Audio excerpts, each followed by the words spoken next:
Hey, welcome to the Pour Man. I'm Luke, your Pour Man for the day. And in this first series of videos, we're going to be setting out to make a better cup of joe for the average Joe. With coffee, as in everything in life, the simplest shifts usually yield the greatest results. So you don't need to perfect a brew method, you don't need to perfect an art, you don't need to roast your own coffee beans at home, and you do not need the most expensive contraption on the market. You need two things. One, a coffee grinder, and two, whole beans. In this episode, my deputy pour man or woman is Rory. Thinking back to when I first started to get into coffee as a poor college kid, the one thing I did differently is I started buying my coffee in whole beans. Why? Because it allowed me and will allow you to grind it yourself right before you brew. Freshly ground coffee will make the freshest cup of coffee. And the biggest thing to think about, that's the benefit, is that there's no price difference. You'll spend the same amount on a pound of ground coffee as you will whole beans. Buy your coffee in whole beans.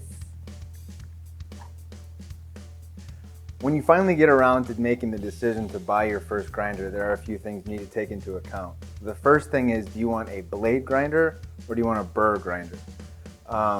Blade grinders do just that. They use a blade to chop up the whole coffee beans that make your grounds.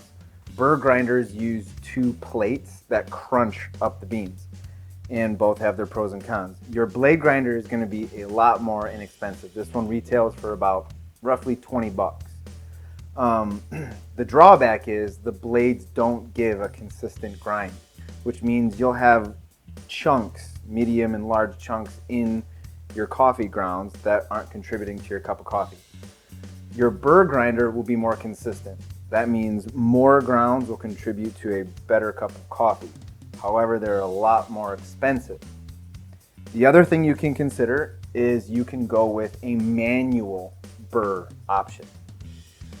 So, if you want the burr grind but don't want to pony up for a burr grinder, an electric burr grinder, there's another option, the manual option. Now, the manual option comes with pros and cons too. The biggest pro is that it's a lot quieter. It's a lot quieter, so you don't have to worry about waking anyone up in the morning. Another pro is that it is extremely portable. You can throw this in your luggage. It's really compact. You can camp with it, and brings me to my other point, it doesn't take any power. So if you are camping, backpacking, or if you have an RV, and again, you don't want to make a lot of noise in an RV, this might be a good option for you. Another thing that guys will like is that it's a lot less money. It's $10 to $15 cheaper than the electric burr grinder. Now here are the cons. It takes a long time. You can sit here and grind this for 3 minutes and it's all manual. You have to stop, check your grounds. Did I get them all? It can take a while and it's tedious for someone who doesn't want to work for their cup of coffee. On top of that, it doesn't come with a hopper. Most electric burr grinders have this hopper that store an entire pound of beans. So you go to the store, buy your 6-pound bag of beans, throw it in there, don't have to think about it until it runs out, and then you buy your next pound. So I'm going to show you what these three look like.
All right, guys, so this simple shift should cost the average Joe about 26 bucks. The way I figure it's $6 for a decent pound of whole bean coffee and 20 bucks for a decent grinder.